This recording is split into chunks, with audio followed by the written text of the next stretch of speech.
एक दिन एक छोटा सा लड़का था जिसका नाम ज़यान था। ज़यान को नई जगहें देखने का बहुत शौक था।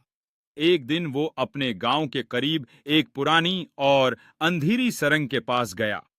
लोग कहते थे कि यह सरंग जादुई है, लेकिन कोई भी उसके अंदर जाने की हिम्मत नहीं करता था। ज़यान ने सोचा, मैं क्यों ना इसे देखूं, और वो हिम्मत करके सरंग के अंदर दाखिल हो गया। जैसे ही वो अंदर गया, दीवारें चमकने लगीं और रंग बिरंगी रोशनी फैल गई। ज़यान हैरान रह गया। अचानक उसके सामने एक प्यारा सा जगनू आया जो बोल सकता था। उसने कहा, खुश आमदीद। ये एक जादुई दुनिया है। ज़यान जगनू के साथ आगे बढ़ा तो उसने देखा कि वहां बोलने वाले जानवर, उड़ते हुए फूल और चमकते दरख्त मौजूद थे। सब कुछ बहुत खूबसूरत था। अचानक एक रास्ता बंद हो गया। ज़यान घबरा गया, लेकिन जगनू ने कहा, डरो नहीं, हिम्मत और अक्ल से काम लो के।